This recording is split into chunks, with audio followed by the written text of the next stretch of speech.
ஓங்கி உலகளந்த உத்தமன் பெயர் பாடி நாங்கள் நம்பாவைக்கச் சாற்றி நீராடினால் தீங்கின்றி நாடெல்லாம் திங்கள் மும்மாறி பெய்து ஓங்கும் பெரும் செந்நெல்லோடு கயலுகள பூங்குவளைப்போதில் பொறிவண்டு கண்படுப்ப தேங்காதே புக்கிருந்து சீர்த்த முலபற்றி வாங்க குடம் நிறைக்கும் வள்ளல் பெரும் பசுக்கள் நீங்காத செல்வம் நிறைந்தேலோரெம்பாவாய்.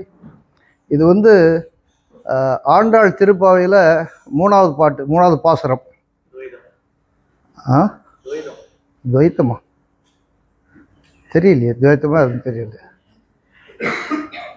மூணாவது பாசுரம். இது குடம் நிறைக்கும் வள்ளல் பெரும் பசுக்கள் அப்படின்னு அந்த வாசகம் அந்த காலத்தில் ஆண்டாள் ஆயர்பாடியை நினச்சி பாடினது. ஆயர்பாடியில் குடமாக பசுக்கள் அந்த மாதிரி பாலை பொழிஞ்சு குடமாக இது அப்படின்னு சொல்லி. ஆனால் ஆச்சாரியர்கள் விளக்கம் அந்த மாதிரி கிடையாது. குடம் நிறைக்கும் வள்ளல் பெரும் பசுக்கள்னா ஆச்சாரியர்கள் நம்மளுக்கு கொடுத்த அறிவுரைகள், அதுதான் குடம் நிறைக்கும் வள்ளல் பெரும் பசுக்கள். அந்த மாதிரி குடமாக நம்ம ஆச்சாரியர்கள் நம்மளுக்கு கொடுத்துட்டு போயிருக்காங்க. என்ன கொடுத்துட்டு போயிருக்காங்கன்னா, நீங்காத செல்வம்.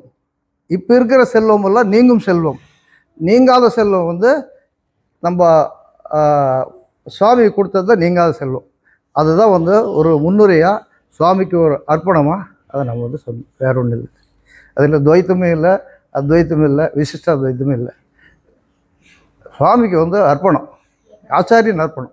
இந்த 3 அவஸ்தாங்கிறது தத்துவபோதம் புத்தகத்தில் வருது. தத்துவபோதம் புத்தகம் சுவாமி தயானந்த சரஸ்வதி எழுதுந்து வியாக்கியானம் நம்ம சுவாமி அதுக்கு விளக்கம் கொடுத்துருக்காரு. அதில் ஆத்ம விசாரம்ங்கிற டைட்டில் இருக்குது. ஆத்ம விசாரம்ங்கிற டைட்டிலில் சப்டைட்டிலாக 3 அவஸ்தான்னு வருது. இதுதான் அந்த தத்துவபோதம் எங்கே இருக்குதுன்னு, இது 3 அவஸ்தா எங்கே இருக்குது அப்படிங்கிறது ஒரு லொக்கேஷன். சரி, இப்போது 3 அவஸ்தா அப்படின்னா 3 அவஸ்தைகள். அது ஒரு இன்ட்ரடக்ஷனு. அது ஏன் நம்ம தெரிஞ்சுக்கணும் அப்படிங்கிறது ஒரு சின்ன முன்னுரையாக தர்றோம். அந்த 3ன்னா இல்லை இதுக்கு பேன வேணாம். 3ங்கிறது 3, இங்கிலீஷ்லேயும் 3, சான்ஸ்கிரிட்லேயும் 3 அப்படின்னு சொல்லுவாங்க. 3 அவஸ்தான்னா அனுபவம், 3 அவஸ்தான்னா 3 அனுபவங்கள். சரி, இப்படி என்ன கனவு நனவு உறக்கத்தில் என்னத்தான் அனுபவம்? நம்ம தினசரி தான் சாப்பிட்றோம், நல்லா என்ஜாய் பண்ணுறோம், அப்புறம் நனவில் இருக்கோம், அப்புறம் கனவு போய் தூங்கிடுறோம். பலருக்கு கனவு நிறைய வருது, சிலருக்கு மட்டும் படுத்த உடனே தூங்கிடுறாங்க. அது அவங்க லக்கி மேன். இப்போ இது மாதிரி தினசரி வாழ்க்கையில் இருக்கிறப்ப இந்த 3 அவஸ்தாங்கிற கனவு நனவு உறக்கமில் என்னதான் விஷயம் இருக்க போகுது அப்படின்னு நாம் யாராவது என்றைக்காவது யோசனை பண்ணியிருக்கோமா? பண்ணியிருக்கீங்களா?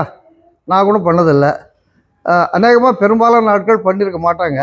ஆனால் சுவாமிகிட்ட வர்ற வரைக்கும், சுவாமிகிட்ட வந்த பிறகு அந்த டெஃபினிஷனை வேறு மாதிரி ஆயிடுச்சு. ஆனாலும் இந்த மாதிரி சப்ஜெக்ட் வைஸாக எடுத்து பேசும்போது தான் அதனுடைய டெப்த்து நம்மளுக்கு தெரியுது. இது இந்த அனுபவங்கிறது நம்மளுக்கு அன்றாட வாழ்க்கையில் நிறைய அனுபவம் இருக்குது. இப்போ நாம் கூட காத்தால் புறப்பட்டு வந்தோம். புறப்பட்டு வீட்டிலேருந்து வரும்போது மாதத்துக்கு ஒரு தடவை தான் இவர் போவார், ஆனால் இப்போ வாரத்துக்கு ஒரு தடவை போகிறாரு அப்படின்னு மனைவி கிட்ட ஒரு கசமுசா சமாச்சாரம். இன்றைக்கி பூநூல் பண்டிகை, நான் பூநூல் எல்லாத்தையும் நான் கூப்பிட்டுட்டு கோயிலுக்கு போக வேண்டிய சமாச்சாரம், அதெல்லாம் விட்டுட்டு நீங்கள் போகிறீங்க அப்படின்னு ஒரு ஏசு. அப்புறம் வண்டி புறப்பட்டு ஸ்கூட்ரு ஸ்டார்ட் பண்ணி கொஞ்ச தூரம் போகணுன்னு வண்டி மக்கர் பண்ண ஆரம்பிச்சிடுச்சு. ஆச்சுங்களா? இவ்வளோ ஒரு ட்ரபிள் இருக்குது. இது எல்லாமே ஒரு அவஸ்தை தான். அவஸ்தை பிடிச்ச மாதிரி இருக்கு அப்படின்னு சொல்லுவாங்க பழக்கத்தில். அந்த அவஸ்தை வேறு, இந்த அவஸ்தை வேறு. இந்த அவஸ்தைன்னா அனுபவம், இது நாம் சொன்ன அனுபவம். இந்த மாதிரி வந்து அனுபவம் வந்து நம்மளுக்கு லௌகிகத்தில் நிறையா இருக்குது. ஆனால் இதையே ஆன்மீகத்தில் அனுபவம் வந்து சுவாமி கொடுத்துருக்காரு. அதை பற்றி தான் நான் இப்போ சொல்ல வந்தோம். இப்போ ஆன்மீகத்தில் என்ன அனுபவம் அந்த மாதிரி அப்படின்னா, ஏற்கனவே நிறைய வந்து சுவாமி சொல்லியிருக்காரு. அதில் வந்து சுவாமியினுடைய ஸ்பீச்சு அந்த கேட்க கேட்க கேட்க நம்மளுக்கு வந்து ஒரு ஞானம் வருது, மதி நுட்பம் வருது, திதீக்ஷா அப்படிங்கிற வந்து ஒரு பொறுமை வருது. இதெல்லாம் வந்து நம்மளுக்கு வந்து இந்த காத்தால நிகழ்ச்சி சொன்னல, அது எல்லாம் அந்த ஞானம் வந்ததுனால தான் வந்து ஸ்கூட்டரில் நிறுத்திச்சு வேறு ஸ்கூட்டரில் வர முடிஞ்சது. பொறுமை இருந்ததுனால தான் அவங்களெல்லாம் பேச முடியாமல் நான் இப்படி புறப்பட்டு வந்தது. இது எல்லாமே வந்து இந்த பொறுமை, அதாவது திதீக்ஷா, ஞானம் எல்லாமே வந்து சுவாமியுடைய பேச்சு கேட்க கேட்க, நான் முன்ன வந்து பக்தியில் இருந்தோம். ஆனால் ஃபிலாசபிக்கலாக தத்துவ ரீதியாக வந்து நாம் இதை அணுகுனா நம்மளுக்கு கண்டிப்பாக ஞானம் வரும். அதை வந்து நாம் வந்து வாழ்க்கையில் வந்து கடைப்பிடிச்சுன்னு வச்சுங்களேன், அது வந்து நம்மளை எங்கேயோ கொண்டு போய் விட்டுடும். நாம் முன்ன வாழ்ந்த வாழ்க்கை வேறு, அடுத்து இந்த மாதிரி தத்துவமாக நாங்கள் வந்து அதை திங்க் பண்ணி, எல்லாத்தையும் தத்துவமாக திங்க் பண்ணி அதை நாம் வாழ்க்கையில் இன்சர்ட் பண்ணால் அடுத்தது நாம் வாழ்க்கை வாழ்கிற வேறு. அந்த மாதிரி 2 லைஃபு, அதாவது கிறிஸ்துவுக்கு பிறகு கிறிஸ்து, அந்த மாதிரி சமாச்சாரம். சாமி பார்க்குறதுக்கு முன்னாடி, சாமியை பார்க்குறதுக்கு பின்னாடி அப்படின்னு சொல்லி நாங்கள் வச்சுக்கலாம். சரி, இப்போ வந்து இந்த மாதிரி அவஸ்தைகள் நிறையா இருக்குது. இந்த 3 அவஸ்தையும், கனவு, நனவு, தூக்கம், இந்த 3 அவஸ்தையும் நம்ம உடலுக்குள்ளார, நம்ம மனசு உடலுக்குள்ளார 3 உடல் இருக்குது. இது வந்து மஞ்சு சொன்னாங்க.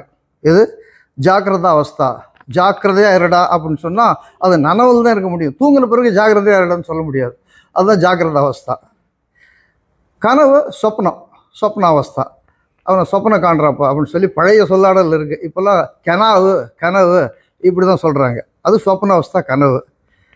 உறக்கம்ங்கிறது சுஷுப்தி. சுஷுப்திக்கு விளக்கம் பின்னாடி வருது. சுஷுப்தி. இந்த 3லேயும் இந்த 3 அவஸ்தா வந்து எப்படி வந்து இன்சர்ட் ஆகுது, எப்படி வந்து அதை நம்ம வந்து அது வந்து அந்த இந்த 3 சமாசாரத்தையும், இந்த 3 அவஸ்தாவும் 3 உடலை எப்படி பாதிக்குது அப்படிங்கிறத நாங்கள் பார்க்க போகிறோம். அந்த 3 உடலுங்கிறது நான் ஆத்மா வந்து எப்படி வந்து அது வந்து டேக்கிள் பண்ணுது அப்படிங்கிறது தான் வந்து அந்த நுட்பமான சமாச்சாரம். இப்போ வந்து வாழ்க்கை தத்துவம் நிறையாவே இருக்குது. ஆனால் இந்த தத்துவம், இப்போ நாம் சொல்ல போகிற தத்துவம் ரொம்ப முக்கியம், இம்பார்ட்டண்ட்டு. அதனால தான் வந்து இந்த 3 அவஸ்தாவுக்கு அவ்வளோ முக்கியத்துவம் கொடுத்து சொல்லியிருக்காங்க பெரியவங்க. அதை நம்ம சாமி வந்து அந்த தத்துவ போத புத்தகத்தில் பிரமாதமாக எழுதியிருக்காரு. இது வந்து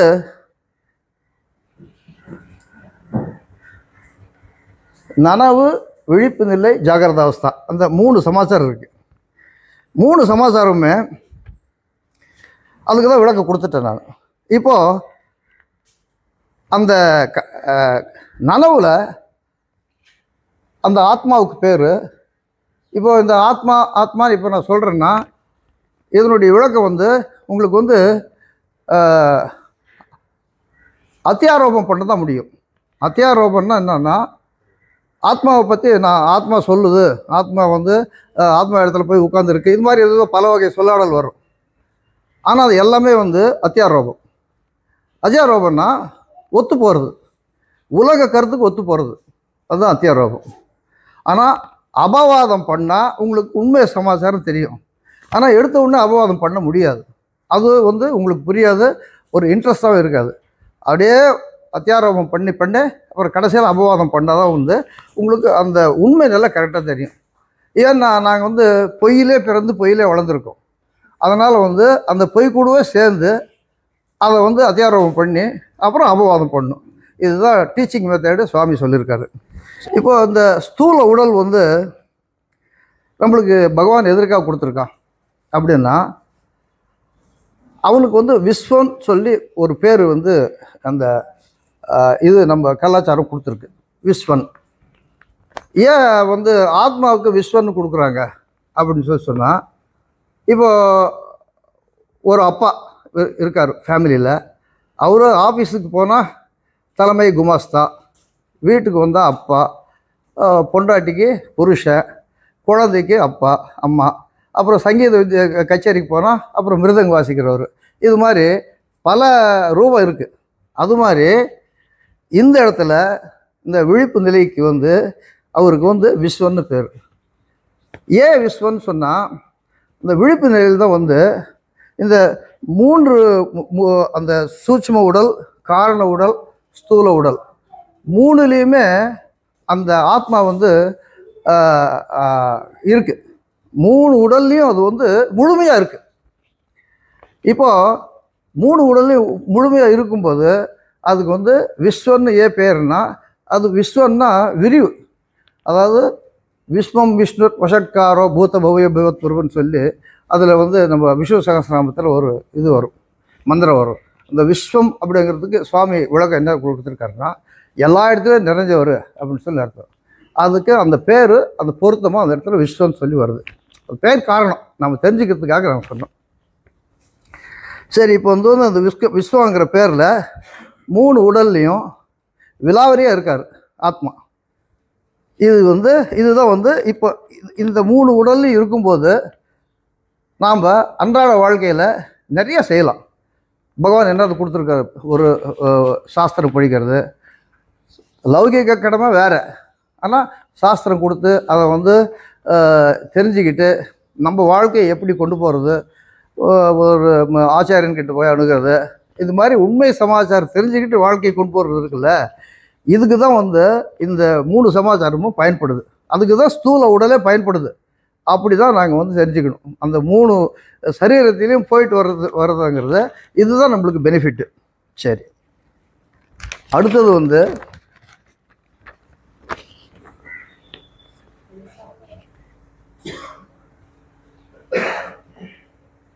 சூட்சும உடல். அது வந்து கனவுன்னு போட்டுக்கோங்க. கனவு, சொப்னாவஸ்தா,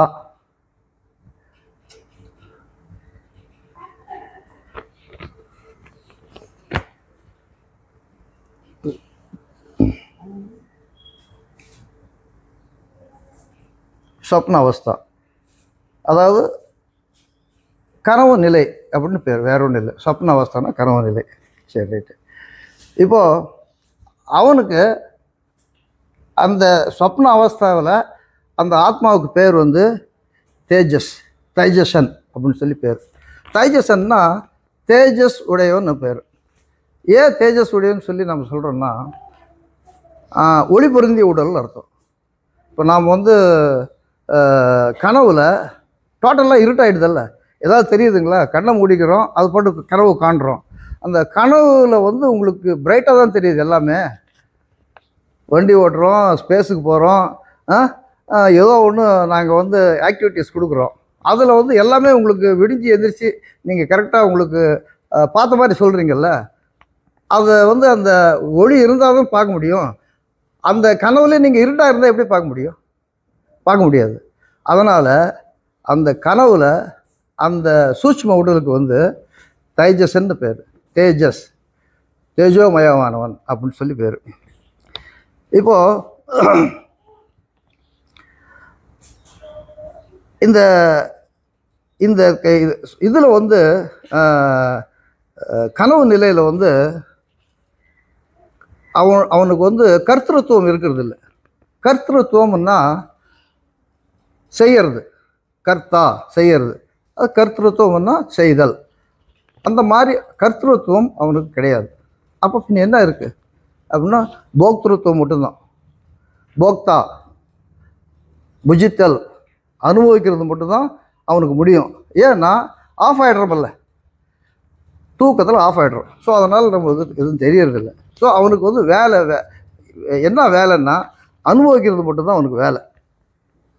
இதில் வந்து பல பிறவிகளுடைய சம்ஸ்காரம் இருக்குது. தினமும் நம்ம அனுபவிக்கிற சமாச்சாரம் இருக்குது. கனவு எப்படி வருதுன்னா, தினம் தினம் நாம் வந்து காத்தாலேருந்து சாயங்காலம் வரைக்கும் அல்லது 2 நாள் அல்லது 3 நாள், 1 வாரம், 1 மாதம் இது மாதிரி அனுபவிக்கிற சமாச்சாரம் கனவாக வருது. சிலது வந்து உங்களுக்கு வந்து ஒரு பல பிறவிகளுடைய தாக்கம் கூட வரும், அது நம்மளுக்கு தெரியாது. அப்போ வந்து நாம் வந்து இது மாதிரி கெட்ட சமாச்சாரம் வந்து மறக்கணும்னு நினைப்போம், ஆனால் மறக்க முடியாது. யாராவது நம்மளை வந்து திட்டிடுறாங்கன்னு வச்சுங்களேன், அந்த கெட்டது வந்து மனசில் எப்பயுமே இருந்துகிட்டே இருக்கும். கெட்டது வரும், மனசில் இருக்கும், எப்பயுமே இருக்கும். ஆனால் விஷ்ணு சகஸ்ரநாமம் படிக்கிறது, ஒரு நல்லது செய்கிறது, சாஸ்திரம் படிக்கிறது, இப்படி இது மாதிரி நல்ல சமாச்சாரம் வந்து நாங்கள் வந்து ஒரு நினச்சி பார்க்குறோன்னு வச்சுங்களேன், அது கனவுல வராது. ஏன்னா அது நிலச்சி நிற்கிறது இல்லை. அது ஏதோ அந்த அந்த மனசுக்கு அந்த மாதிரி ஒரு இயற்கையான தன்மையை பகவான் கொடுத்துருக்கு. ஒரு சமயம் அதுக்கு வந்து நெகட்டிவ் பாயிண்ட் ஜாஸ்தி இருக்குது, அது கூட வரலாமா என்னமோ தெரியல. அது வந்து சுவாமி தான் சொல்லணும். சரி, அடுத்தது வந்து காரண உடல், அது அதுலேயே இருக்கா? சரி, ரைட்டு. காரண உடலில் வந்து ஸ்தூல உடலும் வேலை பண்ணுறதில்ல, சூட்சும உடலும் வேலை பண்ணுறதில்ல. வெறும் காரண உடல் மட்டும்தான் இருக்குது. காரண உடல் என்னன்னு நம்ம மஞ்சு ஆல்ரெடி சொல்லிட்டாங்க, இருந்தாலும் ஒரு தடவை சொல்கிறேன். காரண உடலுங்கிறதுக்கு இந்த சூட்சும உடலும் ஸ்தூல உடலும், ஸ்தூல உடல் கண்ணுக்கு பார்க்க முடியும், அதுதான் ஸ்தூலமாக இருக்குது. அதே மாதிரி சூட்சும உடலும் மனசுங்கிறத நம்ம மனசில் அறியிறோம், எல்லா உணர்வும் நம்மளை பாதிக்குது. ஆனால் காரண உடல்னால் என்ன? அந்த காரண உடல் தான் அறியாமை. நம்மளுக்கு வந்து அந்த என்ன நம்ம பிறக்கிறோமல்ல, என்னதுக்கு பிறக்கிறோம் அப்படிங்கிறது நம்மளுக்கு சாமி சொல்லியிருக்காரு. இந்த காரணத்துக்காக பிறவை ஏற்படுதுன்னு சொல்லி. அந்த அறியாமை இருக்குல்ல, அறியாமையின் காரணமாக தான் நம்மளுடைய செயல்பாடு இருக்குது. அது மூல அறியாமை இருக்குல்ல, அந்த மூல அறியாமை தான் வந்து காரண உடல். அதுக்கு வந்து ஒரு உருவம் கொடுக்க முடியாது. இப்போ சாமிக்கு வந்து கருணைக்கு உருவம் கொடுக்க முடியுமா? முடியாது. அது மாதிரி அந்த இது காரண உடலுக்கு நாங்கள் வந்து அந்த இது உருவம் கொடுக்க முடியாது. ஸோ அதனால் அது எப்படி இருக்குன்னு சொல்ல முடியாது. அது வந்து அன்இமேஜினபிள், இவ்வளோதான் விஷயம். சரி, இப்போது அவனுக்கு அந்த இடத்துல வந்து என்ன பேருனா பிராக்ஞன் அப்படின்னு பேர். பிராக்ஞன்னா கிட்டத்தட்ட அறிவற்றவன்னு பேர், கிட்டத்தட்ட. ஏன்னா ஞா அப்படின்னா அறிவுன்னு அர்த்தம். ஞானம், ஞானஸ்தம்பா, ஞானம்னா ஞா அப்படின்னா அறிவு, ரூட்டு. அதே அல்பஜன் அப்படின்னா சொல்ப அறிவுடையவன். அல்பன்னா அல்ப மாதிரி இருக்கு, அப்படி அந்த அல்பம் இல்லை. இது வந்து அல்பன்னா சான்ஸ்கிரிட்டில் வந்து சொல்பன்னு அர்த்தம். அல்பஜன் சொற்ப அறிவுடையவன். எழுது, அல்பஜன் சொற்ப அறிவுடையவன். சர்வஜன் அப்படின்னா முற்றறிவுடையவன்.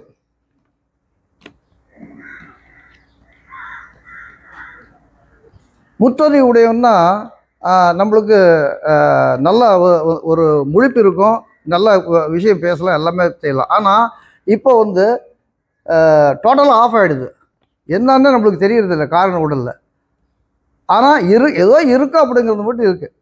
ஏதோ வந்து நல்லா தூங்கினப்பா அப்படின்னு சொல்கிறாங்க பாருங்க, அது மட்டும் தான் இருக்க வழிய வேறு எதாவது தெரியுதுங்களா? கனவற்ற உறக்கம் நான் சொல்கிறது. அதில் வந்து எதுவும் தெரியறதில்ல. எப்படிப்பா இப்போ தூங்கினா? நல்லா தூங்கினேன் சாமி, 10 மணிக்கு தூங்கினா கரெக்டாக 4:30 மணிக்கு எந்திரிச்சுக்கிட்டேன், ஒரு கனவும் இல்லை. இப்படி ஆளுங்க இருக்காங்க. நம்ம யோகா மாஸ்டர் அப்படி தான் தூங்குறாரு, சுவாமி கூட அப்படி தான் தூங்குவார்னு நினைக்கிறேன். இப்போது அந்த வந்து நம்மளுக்கு எதுவுமே தெரியறதில்ல. இப்போ அது வந்து அந்த மாதிரி ஒரு அனுபவம் தான் வந்து இந்த மாதிரி காரண உடலில் அவர் இருக்கிறது. அதனால தான் வந்து அதாவது அந்த அல்பஜன், அதாவது என்ன பேர் கொடுத்தோம்? இல்லை, கிட்டத்தட்ட அறிவற்றவன். அது மாதிரி ஏதோ ஒன்று மட்டும் சொல்கிறாங்க, நல்லா தூங்கினப்பா அப்படின்னு. வேறு எதுவும் அவனுக்கு தெரியறதில்லை. இதுதான் வந்து 3 கனவு நனவு சுஷுப்தியினுடைய 3 சின்ன டெஃபினிஷன். சரி, அதுக்கு அடுத்தது பெருசுக்கு வரலாம். இப்போது அதுக்கு வந்து மாண்டூக்கிய உபநிஷத்திலிருந்து சுவாமி வந்து சாதிச்சிருக்காரு. சரி, மாண்டூக்கிய உபநிஷத் 12 மந்திரத்தில் எல்லாமே அதுதான் இருக்குது. இருந்தாலும் பார்ட் 6ல் வந்து கடைசி பகுதி மட்டும்தான் வந்து சுவாமி அந்த இது ஒரு ½ அன் ஹவர் விளக்கம் கொடுத்துருக்காரு. அதுலேயே எல்லாமே வந்துடுது. ஸோ அதுலேருந்து தான் நான் எடுத்தேன். மற்றபடி 12 மந்திரமும் வந்துன்னா ஒரு 38 எபிசோடோ 40 வருது. அது வந்து நம்மளால் எடுக்க முடியாது. அதனால் ஷார்ட்டாக எடுத்து அதான் கொஞ்சம் ப்ரீஃபாக சொல்கிற மாதிரி அந்த மாதிரி நான் எடுத்திருக்கேன். இப்போ அதுக்கு வந்து மாண்டூக்கிய உபநிஷத்து வந்து அதர்வண வேதம் சம்மந்தப்பட்டது. அதனுடைய சாந்தி பாடம் எல்லாருக்கும் இது தர்றேன். அந்த சாந்தி பாட்டத்தை வந்து ஒரு தடவை பண்ணிவிட்டு அப்புறம் வந்து அந்த மாண்டூக்கிய உபநிஷத்தை ஸ்டார்ட் பண்ணலாம்.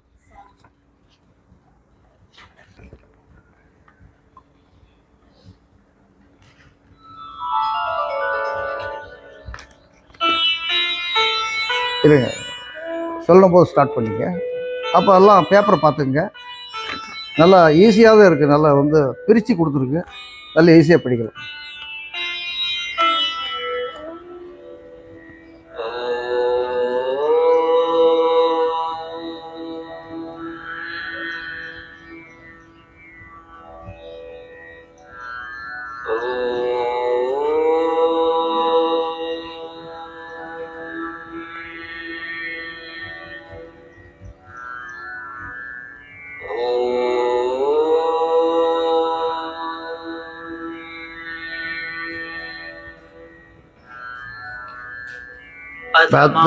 माण्डूक्योपनिषत् शान्तिपाठः भद्रं कर्णेभिः शृणुयाम देवाः भद्रं पश्येमाक्षभिर्यजत्राः स्थितिरङ्गैस्तुष्ट्वासस्तनूभिः व्यक्षेम देवहितं यतायुः स्वस्ति न इन्द्रो वृद्धश्रवाः स्वस्ति न पूषा विश्ववेदाः स्वस्ति नस्तार्क्ष्यो अरिष्टनेमिः स्वस्ति न बृहस्पतिर्दधातु ॐ शान्ति शान्ति शान्तिः।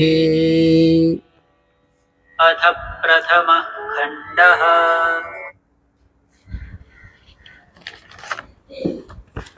இது நம்மளுக்கு சுவாமி வந்து அவர் தான் வழிகாட்டி. ஒவ்வொரு உபநிஷத்துக்கு முன்னாடி அதனுடைய சாந்தி பாடத்தை சொல்லி தான் ஸ்டார்ட் பண்ணணும் அப்படிங்கிறது ஒரு இது இருக்குது. ஸோ அது பிரகாரம் நாங்கள் ஸ்டார்ட் பண்ணியிருக்கோம்.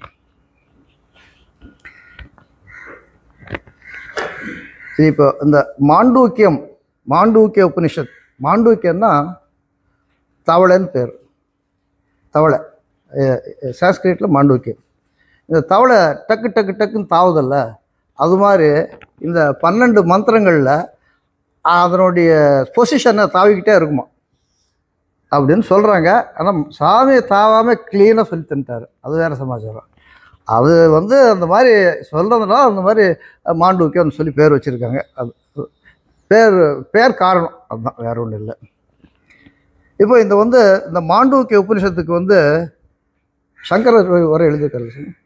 சங்கரர் உரை எழுதியிருக்காரு. இருந்தாலும் கௌடபாதர் அவருடைய ஆச்சாரியனுடைய சிஷ்யர், அவர் வந்து ஸ்ரீதர் சபை கௌடபாதர் குருவுக்கு சிஷ்யர், குருவுக்கு குரு, குருவுக்கு குரு கௌடபாதர் காரிகை எழுதியிருக்காரு. காரிகைன்னா விளக்கன்னு அர்த்தம். பாஷ்யம் காரிகை அப்படின்னு சொல்லி சொல்கிறோம், வேற ஒன்றும் இல்லை. இப்போது அதில் 2வது மந்திரம், மொத்தம் 12 மந்திரம் இருக்குது. 2வது மந்திரத்தில்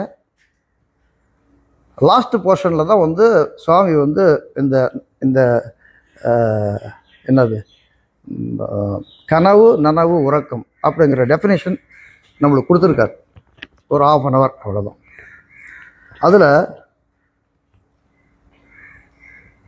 3வது லைனு 4வது லைன்னு நினைக்கிறேன், அயம் ஆத்மா சதுஷ்பாத் அப்படிங்கிற ஒரு சென்டென்ஸ் வருது. அயம் ஆத்மா சதுஷ்பாத் அப்படின்னா அந்த ஆத்மா 4 பாதங்களை உடையது அப்படின்னு அர்த்தம். அயம் ஆத்மா சதுஷ்பாத், அந்த ஆத்மா அயம் ஆத்மா சதுஷ்பாத். பாத் பாத்துன்னா பாதங்கள், பாதை அப்படின்னு சொல்லலாம். ஹிந்தியில் பாத் அப்படின்னு சொல்லுவாங்க. இது சான்ஸ்கிரிட்டில் கொஞ்சம் ரிலேட்டடாக வரும். பாத் பாதை, பாதம் பாதம் பாதம்.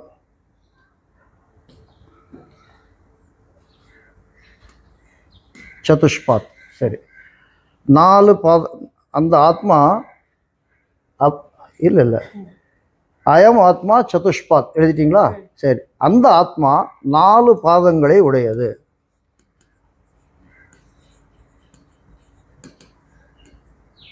நாலு பாதங்களை உடையது. இதில் சதுஷ் அப்படின்னா சார், 1 2 3 4, சார் 4. அந்த அர்த்தத்தில் சார் தான் சதுஷ்ன்னு அர்த்தம். பாதன பகுதி. ஓகே, இப்போ நம்ம வந்து சதுரம்னு சொல்கிறோம்ல, அதுவும் அதே தான் அர்த்தம். சதுரத்துக்கு வந்து அது 4 பக்கம் இருக்குது, அதனால் வந்து சதுரம், சதுஷ் அப்படிங்கிற வந்து ஒரு அர்த்தம் நம்ம எடுத்துக்கலாம்.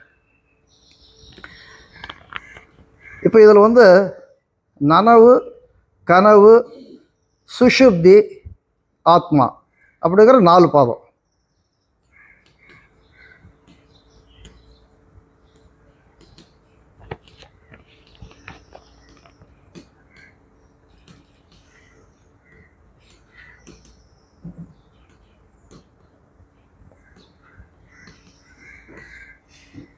சரி, இப்போ வந்து நனவு, கனவு, சுஷுப்தி இதெல்லாம் வந்து நம்மளுக்கு நல்லா தெரியுது. மறுபடியும் ஆத்மா எதுக்கு கொடுக்குறீங்க அப்படின்னா அதுக்கு பேர் தான் துரியம் அப்படின்னு சொல்லி நம்ம ஆச்சாரியர்கள்லாம் சொல்லியிருக்காங்க. இன்னொன்று ஒருத்தர் வந்து துரியாதீதம்னு சொல்லி அது மாதிரியெல்லாம் கிடையாது. நம்ம சாமி கூட அது மறுப்பு பண்ணியிருக்காரு. துரியம் தான், துரியம் வரைக்கும் தான் கணக்கு. துரியம்னா 4வதுன்னு அர்த்தம். சரி, இப்போ அது கடைசியில் பார்க்கலாம். 4வது இருக்கிற ஆத்மாவை கடைசியில் பார்க்கலாம். இப்போது நனவு, கனவு இது ரெண்டுமே ஏன் நாம் வந்து எடுத்துக்கிறோம் அப்படின்னு சொன்னால், இது ரெண்டும் வந்து அனுபவம். அது கர்த்தா போக்தா ரெண்டும். இது நனவு, கனவு வந்து போக்தா மட்டும். ஸோ ரெண்டுமே வந்து இது அனுபவம், எக்ஸ்பீரியன்ஸ். அது ஒரு உலகம், நன உலகம், கன உலகம். அந்த மாதிரி ஒரு 2 உலகம் எழுதிட்டீங்களா? நன உலகம், கன உலகம். நன உலகம், கன உலகம்.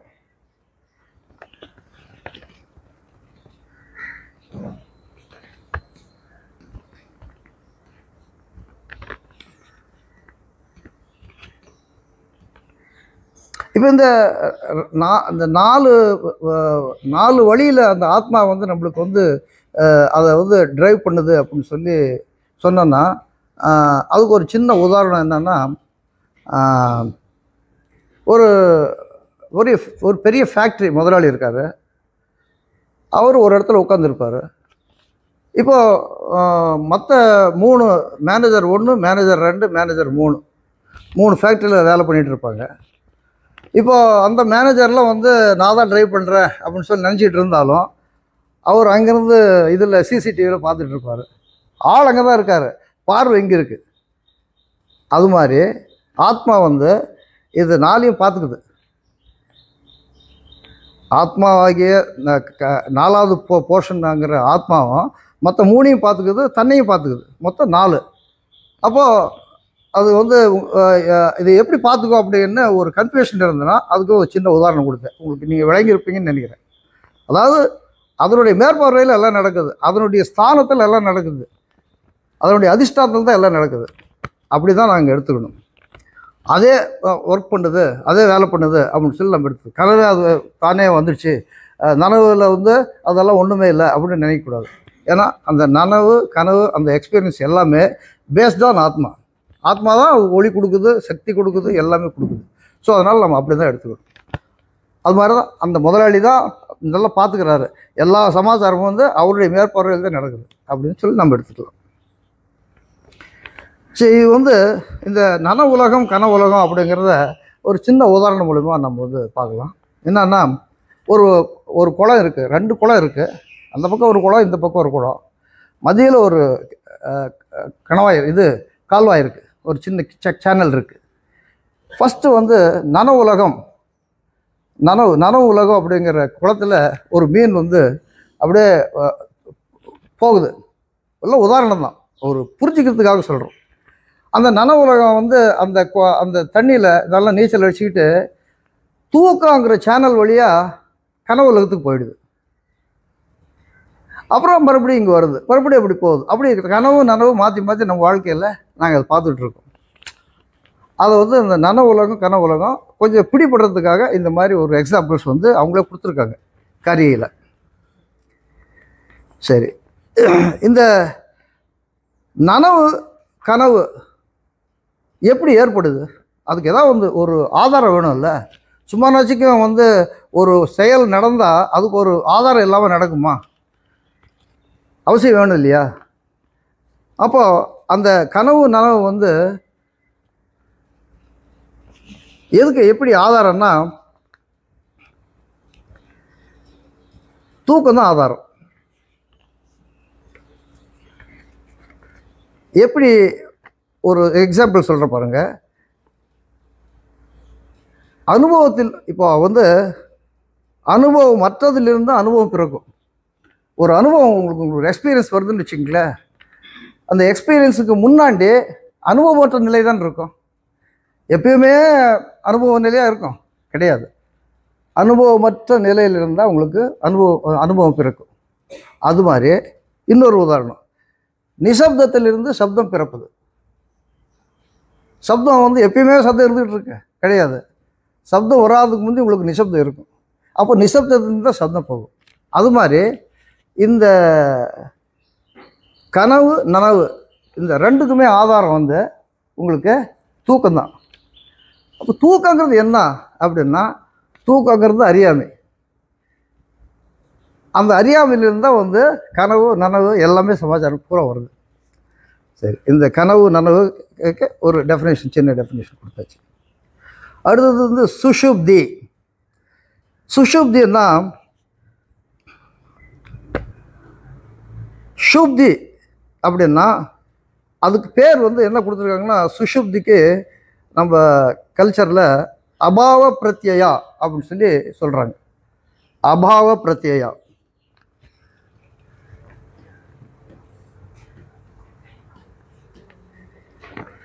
பாவன்னா இருக்கிறது, ஸ்டே. அபாவன்னா இல்லாமல் இருக்கிறது.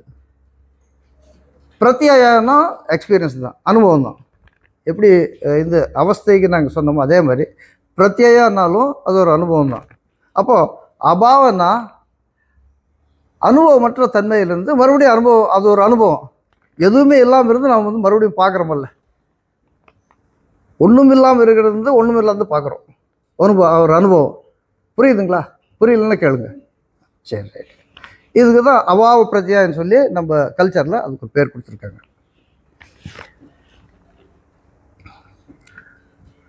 சுப்தின்னா தூக்கம், சுஷுப்தின்னா நல்ல தூக்கம், கனவற்ற உறக்கம். அதுதான் சுஷுப்தி. அது டெஃபினேஷன் இருக்குது. சுப்தி, சுஷுப்தி, கனவற்ற உறக்கம். இப்போ அந்த கனவற்ற உறக்கமுக்கு ஒரு சின்ன உதாரணம் தரணும்னா, அதாவது அனுபவமற்ற நிலையிலேருந்து அனுபவம் பெறுறோமல்ல. எப்படின்னா, ஒரு கோயிலுக்கு போகிறோம். கோயில் வந்து ஒரு விசேஷ நாளில் வந்து ஏகப்பட்ட கூட்டம் இருக்குது, அது ஒரு அனுபவம். ஒரு விசேஷமே இல்லாமல் இருக்கிறதுனால ஒரு கோயிலுக்கு போகிறோம். அதே கோயிலுக்கு போனால் யாருமே இருக்கிறது இல்லை, சுவாமியை நல்லா பார்த்துட்டு டக்குன்னு வந்துடுறோம், அது ஒரு அனுபவம். கூட்டம் நிறையா இருக்கும்போது ஒரு அனுபவம், கூட்டம் இல்லாதப்போ ஒரு அனுபவம். அது உங்களுக்கே அந்த மனசுக்கு தெரியும், அந்த ஃபீலிங். அதே மாதிரி தான் இந்த அனுபவம். சுஷுப்தி அனுபவங்கிறது அதுதான். ரைட்டு. இந்த தூக்கத்தில் நனவு கனவு எங்கே இருக்கும்? இந்த சுஷுப்தியில் நனவும் கனவும் எங்கே இருக்கும்? அது எங்கேயும் இருக்காது, அங்கேயாவது இருக்கும். ஆனால் அது பீஜமாக இருக்கும். அதாவது ஆலமர விதையில் ஆலமரம் இருந்தால் அப்படி ரொம்ப சூட்சமாக இருக்கும். அது கண்ணுக்கு தெரியாது, ஆனால் சூட்சமாக இருக்கும். அந்த சூட்சமம், அந்த பீஜம் தான் வந்து மறுபடியும் அனுபவமாக வருது. இது நாம் இப்போல்லாம் வந்து ஒரு சம்சாரமாக வர்றோமல்ல, சம்சார வாழ்க்கை இருக்குல்ல, அந்த பீஜம் தான் வந்து அப்புறம் அனுபவமாக நம்மளுக்கு வருது. ஆனால் இதெல்லாம் எல்லாமே சம்சாரிக்கு தான், ஆனால் ஞானிக்கு கிடையாது. ஞானிக்கு வந்து அந்த பீஜம் வந்து வறுத்து எடுக்கப்பட்ட பீஜம். அந்த ஞானி வந்து அந்த விதையை சாப்பிடுவார். நிலக்கடலை வறுத்து சாப்பிட்ற அப்படியே சாப்பிடுவார். ஆனால் அது போட்டால் முளைக்குமா? முளைக்காது. அது மாதிரி ஞானிக்கு வந்து அந்த வறுத்து எடுக்கப்பட்ட அந்த பீஜம் தான் அது சுஷுப்தி. சரி, ரைட்டு.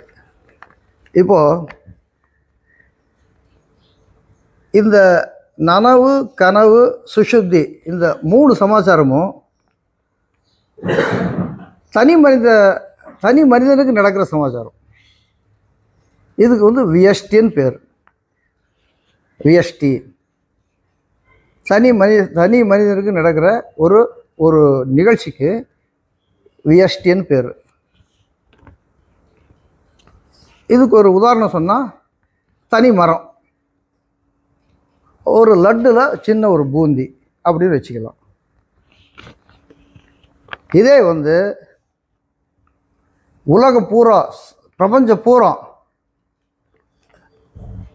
அப்படி ஒரு பிரம்மமாக இருந்து செயல்படணும்னா அதுக்கு சமஷ்டின்னு பேர். அப்போ அது வந்து பெரிய லட் ஆகிடும். அதே சமயத்தில் பெரிய வனமாகிடும். பெரிய வனம் தான் வந்து பிரம்மம். தனி மரமாக இருக்கிறத வந்து நாம் ஆத்மா அப்படி நாங்கள் உருவகப்படுத்திக்கலாம். சமஷ்டி பிரம்மம். நாட் பிரம்மா. சரி, ஓகே. பிரம்மம்னா ஒன்றுமே நினைக்காது, அது பாட்டுக்கு பேன்னு இருக்கும், அதுக்கு ஒன்றுமே தெரியாது. அதுதான் பிரம்மம். ஏன்டா பிரம்ம பிடிச்சா அப்படி இருக்க அப்படின்னு சொல்லி சொல்லாடல் இருக்குல்ல, அதுதான் அதுக்கு தான் அதை எடுத்திருக்காங்க. அப்புறம் நாங்கள் வந்து இந்த சொல்லாடலாம் நினச்சி ஒரு தடவை பார்த்து அதுக்கு ரிலேட்டட் கரெக்டாக இருக்கும். நீங்கள் நினச்சி பாருங்கள். சரி, இப்போது இந்த நனவு கனவு சுஷுப்தி ஆத்மா இந்த 4 சமாச்சாரத்துக்கும் இதுதான் வந்து ஒரு டெஃபினிஷன். இது எப்படி இந்த கனவு நனவு உறக்கம் சுஷுப்திங்கிற சமாச்சாரம் எப்படி நம்ம வாழ்க்கையில் நாம் வந்து அதை வந்து நாம் பார்க்கணும், எப்படி வந்து ஒரு அதை வச்சுக்கிட்டு நம்ம வாழ்க்கையை எப்படி கொண்டு போகணும், இந்த அளவுக்கு நம்ம வாழ்க்கையை பாதிக்குது அப்படின்னு சொல்லி நாம் தெரிஞ்சுக்கணும். அது சும்மானாச்சுக்கும் கனவு நனவு உறக்கம் என்னடா தூங்குறோம், மிஞ்சிச்சு போகிறோம், சம்பாதிக்கிறோம் அப்படின்னு இல்லாமல் இது வந்து அந்த ஆத்மாவுக்கும் இது பிரம்மத்துக்கும் எந்த அளவுக்கு தொடர்பு இருக்குது, நம்மளுக்கு எந்த அளவுக்கு தொடர்பு இருக்குது, நாம் அதை எப்படி யூட்டிலைஸ் பண்ணணும் அப்படின்னு சொல்லி நாம் அதை நினச்சி பார்த்து நம்ம வாழ்க்கையை கொண்டு போகணும். இதுக்கு தான் இது விஷயம், வேற ஒன்றும் இல்லை. சரி, இப்போது இந்த நனவு கனவு உறக்கம் சுஷுப்தி இந்த 4 பாத் இருக்குல்ல, இது வந்து நம்மளுக்கு தெரியுது டெஃபினேஷன். இது வந்து சொல்கிறோம், இப்போ வந்து இது பண்ணுறோம். அப்போ அதுக்கு முன்னாடி எப்படி இருக்கும்? இது இந்த கனவு நனவு உறக்கம் அது பிறக்கிறதுக்கு முன்னாடி இது எப்படி இருக்கும், எப்படி இருந்தது? அது ரூட் வேணும்ல, எப்படி பிறந்தது அப்படி ரூட் வேணும்ல. அதுக்கு முதல் மந்திரத்தை சொல்கிறாங்க. ஃபஸ்ட்டு மந்திரத்தில் இதுதான் இருக்குது. எப்படின்னா ஜகத் முழுக்க வந்து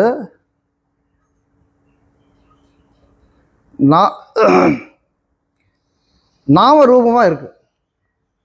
நாமம் ரூபம் சொல் பொருள் இப்படி தான் இருக்குது. ஒரு பாறைன்னு நீங்கள் வந்து உங்களுக்கு சொன்னால் பாறை சத்தம் வருது, சத்தம் வருது. ஆனால் நீங்கள் மனசில் நினைக்கிறீங்களே பாறையை, இப்போ மனசில் நினைக்கலன்னாலும் அது இருக்கும். ஆனால் மனசில் அந்த பாருன்னு சொன்னாலும் அவங்களுக்கு வந்து மனசில் வந்துடும். ரெண்டும் ரிலேட்டடு. அப்போது இந்த ரூபம் வந்து அந்த வெளியே இருக்கிற ரூபம் வந்து நாமத்தில் அடக்கம். எல்லாமே வந்து சூட்சுமத்தில் அடக்காயிடும். நான் பிறக்கிறதுக்கு இந்த இது பஞ்சீகரணம் காத்தால பார்த்தோம்ல, அதில் உலகம் உற்பத்தி ஆவதுக்கு முந்தி எல்லாமே சூட்சுமமாக தான் இருக்குது. அப்போது அந்த நாமம் அப்படிங்கிற சூட்சுமத்தில் போய் அடங்கிடும். நாமம் சப்தத்தில் அடங்கும், சப்தம் ஓம்காரத்தில் அடங்கும். ஓம்காரம் மௌனத்தில் மறையும், மறுபடியும் தோன்றும். இது புரியுதுங்களா? இப்போ உலகம் வந்து எல்லாமே ஓம்ங்கிற பிரணவமாக தான் இருக்குது.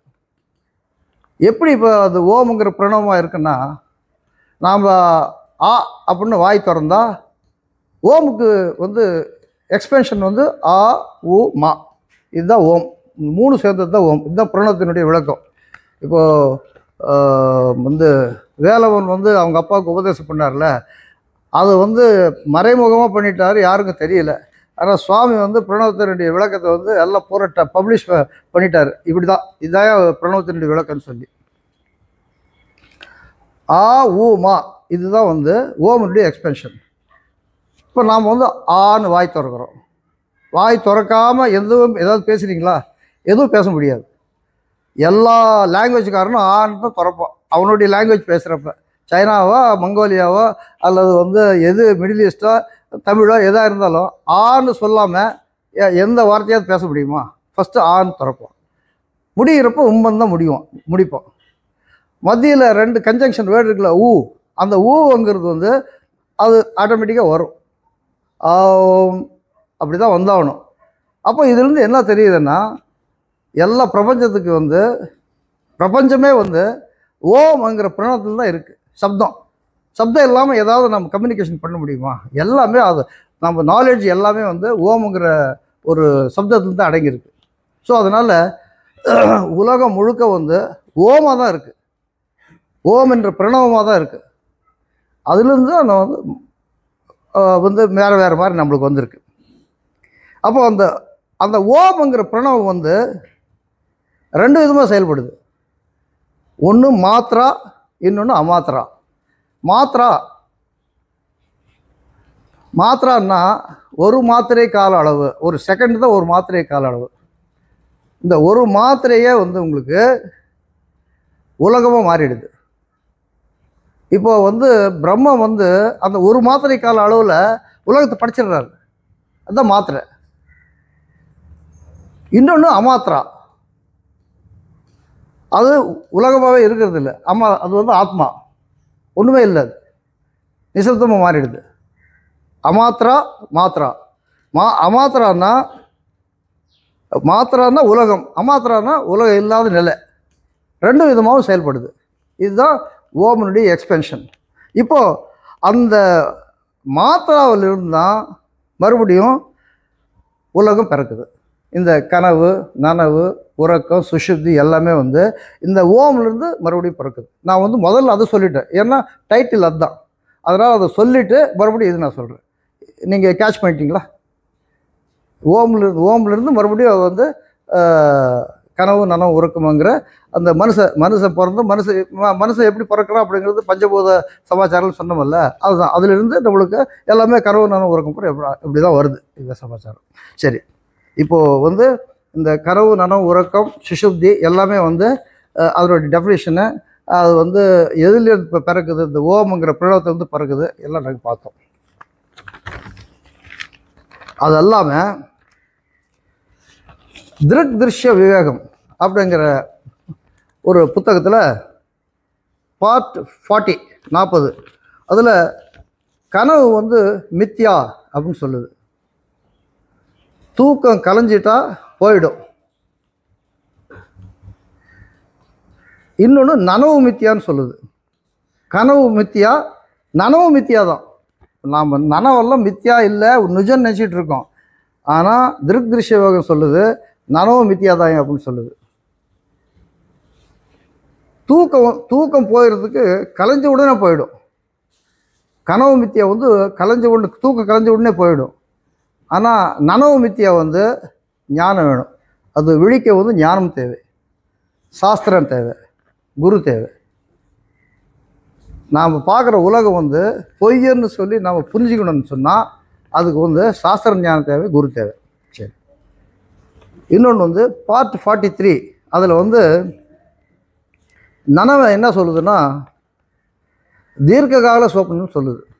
நாம் இப்போ இருக்கிற உலகத்தை நனவை வந்து தீர்க்ககால சொப்னம், எல்லா காலமும் சொப்னமாக தான் இருக்கும். அதுக்கு சுவாமி வந்து பேர் கொடுத்துருக்காரு நெடுந்துயில். அருமையான தமிழ் சொல்லாடல் நெடுந்துயில்.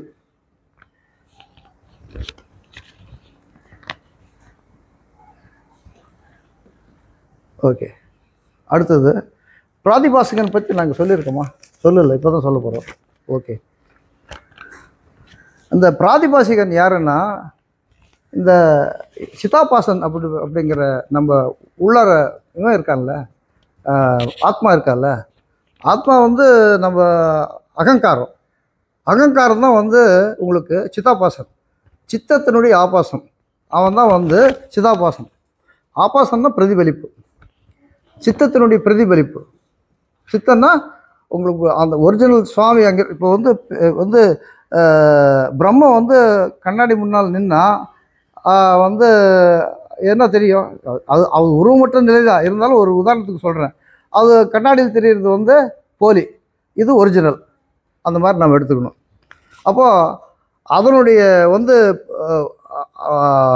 பிரதிபலிப்பு தான் பிராதிபாசிகன் அப்படின்னு சொல்லி பேர். என்னுடைய சித்தத்தினுடைய ஆபாசம் பிரதிபலிப்பு அவன் சிதாபாசன் என்பவனால் தோற்றுவிக்கப்படும் சிருஷ்டி.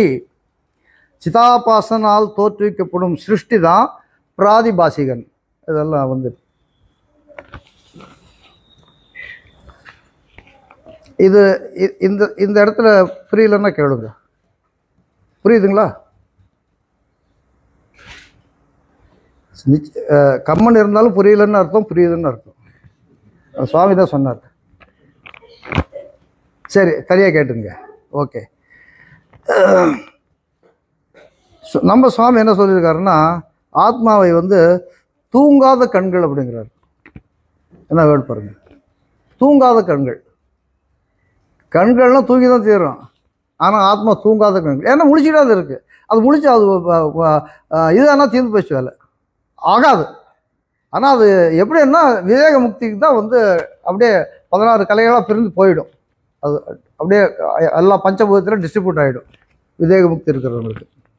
சரி, இன்னொன்று ஸ்பெஷல் இன்ஃபர்மேஷன் வந்து என்னென்னா, இது நம்ம சரீரம் தான் பார்த்துக்கிட்டு இருக்கோம். நம்மள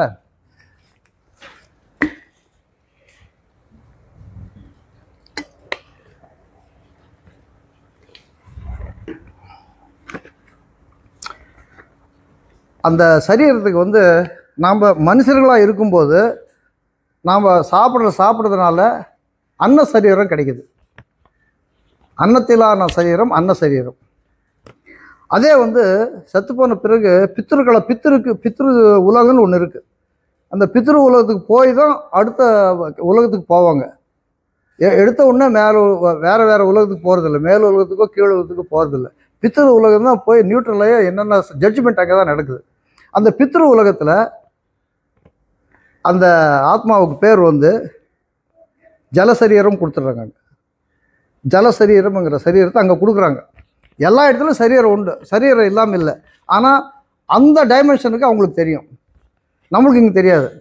இப்போ வந்து நம்மளுக்கு வந்து கண், காது, மூக்கு, வாய், செவி 5 ஞானேந்திரியம் இருக்குது. இதில் என்ன பார்க்க முடியுமோ அவ்வளோதான் பார்க்க முடியும். இந்த வந்து பஞ்சீகரணமே இதில் தான் நடக்குது. இப்படி நம்ம கண், காது, மூக்கு, வாய் இருக்கிறதுனால தான் பஞ்சீகரணம் வந்து நம்மளுக்கு தெரியுது. எல்லாம் தெரியாது. எப்படி சூட்சுமாக தான் மிக்ஸ் ஆகி தான் பஞ்சீகரணம் ஆகுது. அப்போ பஞ்சீகரணம் நம்மளுக்கு கண்ணுக்கு தெரியுதுன்னா நம்மளுக்கு கண்ணுக்கு தெரிகிற வந்து நம்மளுக்கு அமைப்பை கொடுத்துருக்கார் பகவான். அந்த அளவுக்கு தான் தெரியும், வேறு மாதிரி அதுக்கு அப்பாற்பட்டு தெரியாது. இப்போ நம்மளுக்கு வந்து தெரியாத ஒலியெல்லாம் அங்கே தெரியாத வாசம்லாம் வந்து தேவலோகத்தில் வந்து ஸ்மெல் பண்ணுவாங்களாம். சின்னதாக இருந்தால் கூட அவங்களுக்கு தெரிஞ்சிடும். ஏன்னா அவங்களுடைய நுட்பத்தன்மை அது வேறு. அது வந்து ஜல சரீரம் எது பித்திருக்களுக்கு. அதே மாதிரி தேவர்களுக்கு வந்து சோம சரீரம். சோமன்னா சந்திரன், ஒளியாக இருப்பாங்க. தேவர்களுக்கு சோம சரீரம் கொடுப்பாங்க. மனுஷன் செத்து போய் 15 நாள் வரைக்கும் அவனுக்கு பிரேத சரீரம் இருக்கும். அவன் 15 நாள் வரைக்கும் இருப்பார். அவருக்கு தெரியும். அவர் பார்த்து பழகின இடம் இருக்குல்ல, அதனால் அதை விட்டு அவர் போக மாட்டார். 15 நாள் வரைக்கும் இருப்பார். அது பிரேத சரீரம். அந்த மாதிரி ஒரு சரீரத்தை கொடுத்து அவர் 15 நாள் இருக்க வைக்கிறார். இதுதான் விஷயம். சரி, பிரஷ்னோ உபனிஷத்து அது என்ன சொல்லுதுன்னா, கனவை பற்றி சொல்லுது. இந்திரியங்களும் மனமும் ஒன்றி விடும்போது 10 பிராணனும் மனமும் சேர்ந்த ஒரு செயல் தான் தூக்கம்னு சொல்லுது. அதுக்கு ஒரு அந்த மாதிரி ஒரு உருவங்க கொடுக்குறாங்க அந்த பிரஷ்ன உபனிஷத்து. சரி, இன்னொன்று வந்து நம்ம சாமி தான் சொல்லியிருக்காரு, கனவு மூலமாக பாவம் குறையுமா அப்படின்னா குறையும். இப்போது நம் கனவுல வந்து வெறும் போக்தா தான், அதாவது அனுபவிக்கிறது மட்டும்தான். அப்படி இருக்கிறப்ப நாம் வந்து திடீர்னு போய் ஆக்சிடெண்ட் ஆகி டப்பான்னு சத்து போகிற மாதிரி இருக்கும் நம்மளுக்கு திடீர்னு கனவுல, இல்லைங்களா? அது மாதிரிலாம் உங்களுக்கு ஏதோ வந்திருக்கான்னு தெரியும், எனக்கு வந்திருக்கு.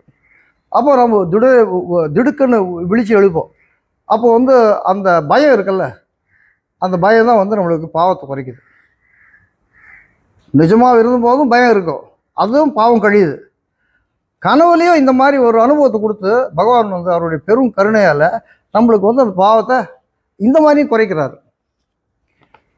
எனக்கு வந்து கனவு எப்படி வந்ததுன்னா, ஒரு பெரிய மலை குவியல் இருக்கும், எங்கே பார்த்தாலும் பூரா மலமாக இருக்கும். இது சொல்கிறது இப்போ தப்பில்லை, சொல்ல என்ன இப்போ நான் கண்டது தானே. அதில் வந்து அது உதாரண சாமிக்கு கொடுத்துருக்கு, அதனால தான் சொல்ல வந்தேன், வேறு ஒன்றும் இல்லை.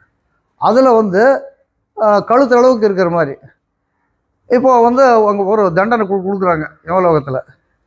அது மாதிரி இல்லை, இருந்தாலும் ஒரு பேச்சுக்கு, அப்பா நீ வந்து ஒரு 100 வருஷம் இதில் இருக்கணும் இங்கே இந்த உலகத்தில், ஆனால் உனக்கு குயிக்காக போகணுன்னா ஒரு விஷயம் இருக்குது. இதில் வந்து ஒரு 10 நாள் இருந்துட்டு கழுத்து வரைக்கும் இருந்துட்டேன்னா நீ வந்து குயிக் ரிலீஃப் அப்படின்னு சொல்கிறாங்க. அது மாதிரி அது சாமி சாதிச்சிருக்காரு. அது மாதிரிலாம் வந்து ஒரு அனுபவம் இருக்குது. ஆனால் அதே வந்து இன்னும் குயிக்காக எப்படின்னா 10 நாளுங்கிறது 1 மணி நேரத்தில் வந்து நீங்கள் வந்து உன்னுடைய அந்த பாவ நாட்கள் வந்து கழிஞ்சிடுன்னு சொல்கிறாங்க. எப்படின்னா தலை மேலே நிற்கிறது, தலை கீழே நிற்கிறது, அந்த மாதிரி வந்து அது மாதிரி ஒரு அனுபவம் இருக்குது. இது மாதிரியெல்லாம் வந்து கனவுல இந்த மாதிரி வந்து பாவம் கழிகிறதுக்காக இந்த மாதிரிலாம் கூட வந்து ஒரு நிகழ்ச்சி நடக்குது. அது அது வந்து சாஸ்திரத்துக்குள்ள சொல்லியிருக்கு. கனவு நானே கண்டிருக்கேன், அதுதான் சொல்ல வந்து. சரி, அடுத்தது தட்சிணாமூர்த்தி ஸ்லோகம். தட்சிணாமூர்த்தி அதில் வந்து மனிதனுடைய வாழ்க்கை வந்து ஒரு நீண்ட கனவு அப்படின்னு சொல்லுது. அதாவது அதை வந்து விலாச கல்பித்தம், அதுக்கு பேர் கொடுக்குது விலாச கல்பித்தம். விலாசம்னா ரொம்ப விரிவான, கல்பித்தம்னா கற்பனை, ரொம்ப வந்து ஒரு விரிவான கற்பனை, அதுதான் விலாச கல்பித்தம்.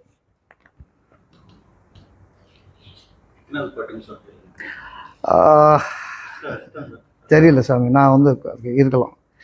ஓகே, அடுத்தது வந்து பிருகதாரண்யக உபனிஷத்து. அது இந்த கனவு நனவை பற்றி என்ன சொல்லுதுன்னா, உள்ளதை உள்ளபடி பார்ப்பது அத்வைத்தம்னு சொல்லுது. அத்வைத்தனுடைய டெஃபினேஷன் அதுதான், உள்ளதை உள்ளபடி பார்க்கறது தான். கனவை கனவாக பார்ப்பது நிஜம். கனவை வந்து நிஜமாக நீ பார்த்துன்னு வச்சுங்களேன், அது தப்பு. கனவை கனவாக பார்ப்பது நிஜம். கனவை நிஜமாக பார்ப்பது நிழல். அது நிஜமாக பார்க்கக்கூடாது, அது நிழலாக தான் பார்க்கணும். ஓகே, கனவு ப்ளஸ் நனவு ரெண்டும் சேர்ந்தே பார்ப்பது நிழல். ரெண்டுமே வந்து நிழல் தான். அதாவது கனவு ஆல்ரெடி நிழல், இது நம்ம இப்போ இருக்கிற கரண்ட் லைஃபு நிழல் தான். நாம் வந்து நிஜம் நினச்சிக்கிட்டு இருக்கோம், ஆனால் அது நிழல் தான். அது சாஸ்திரம் மூலியமாக நம்மளுக்கு தெரிஞ்சுக்கலாம். தெரிஞ்சு என்ன நிஜமா நிழலா அப்படின்னு சொல்லி தெரிஞ்சுக்கலாம். அடுத்தது நரசிம்ம உபனிஷத்து. அது வந்து உபனிஷத் நிறையா இருக்குது, 108. அதில் வந்து ஒரு தடவை நரசிம்ம உபனிஷத்து சாமி வந்து நம்ம சாதிச்சிருக்காரு. அதில் வந்து ஓம் அந்த பிரணவ விளக்கத்தில் ஆ வந்து சிருஷ்டி, ஊ அங்கிறது நிலைப்படுத்துதல்,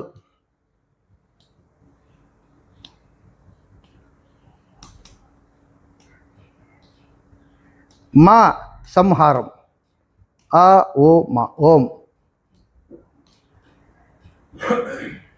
பிறகு வர்ற மௌனம் வந்து பிரம்மம். அதுக்கு பிறகு கடைசியாக வர்ற மௌனம் வந்து அது பிரம்மம். இப்படி நரசிம்ம உபனிஷத்து வந்து அது ஒரு டிஃபரன்ஷன் கொடுக்குது.